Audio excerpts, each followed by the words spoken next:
Okay guys, so I'm going to show you a trace monotype now. And so a trace monotype is one that you can make without a press. You don't need a press to do it. All you need is a flat surface and ink and paper and your imagination. It's good to have a pen or a ballpoint pen or a pencil, some kind of drawing tool. And basically what I've done here, I'll angle the camera down so you can see my table surface. I mixed my blue and my red to make a purple, and then I rolled out a flat layer, an even layer of purple onto the plexiglass that is the same size as my paper. So in this case, I'm not leaving room for a margin. My print is going to take up the whole sheet of paper, and that's what we call a bleed print. So for this project, you have your choice. You can either make a print, you can either decide to make prints that have a nice paper margin all the way around. This one is about 3 inches. Or you can decide to do bleed prints with no margin. If they're bleed prints with no margin, then you just sign and number them on the back. Okay, so to do a trace monoprint, you basically roll out a flat of your ink on the plexiglass.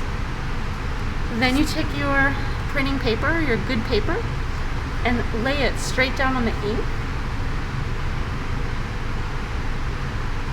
Like that. And then you take your drawing or your sketch, put it on top there.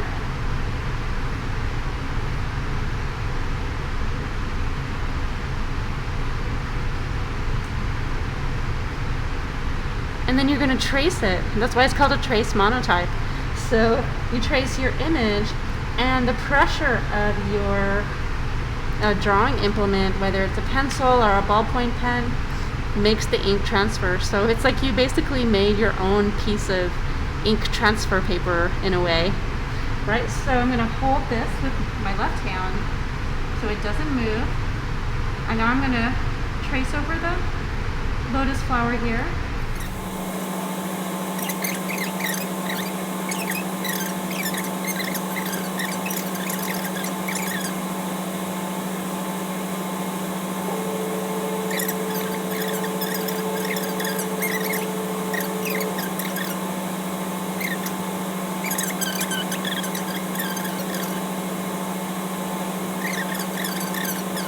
So I'm done tracing the flower and some of the texture and the petals. So I'm just gonna take that away and holding it like gently with one hand. I'm just gonna peel up one corner to see if I've got anything's transferred, and it looks like it did. So I'm gonna go ahead and lift it up. And here is my trace monotype of the lotus flower. So the thing that's really characteristic of trace monotypes is this sort of like atmospheric haze, kind of like soft texture that comes along with the darker lines that I traced with my ballpoint pen. So keep that in mind. That is another layer of information that you can put into your prints. And all of these techniques I'm showing you, you can layer one on top of the other. So you can layer a reductive layer with a trace monotype layer, whatever you feel like that you want to do. So all of these little dark dots are where I was holding the picture of the flower with my fingertips. So the fingertips make little prints, and add some texture to the image. Also,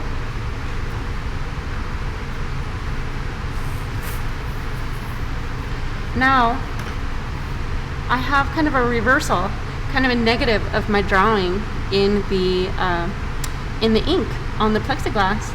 And so now I'm going to take this over to the press and print that and see what it looks like.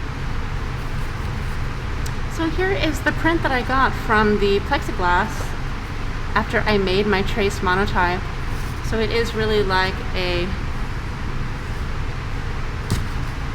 like a negative of the trace monotype. So it's pretty exciting actually. You can get 2 prints you go through all the work with the ink and the drawing and the tracing to get the Trace Monotype, and then you get a bonus print after that. So the term for this type of print that you would make from the surface of your plexiglass or even printing plate, after some ink has been removed but there's some left over, it's called a ghost print. So I'm going to show you more ghost printing when we do the third monotype technique, which is stencil.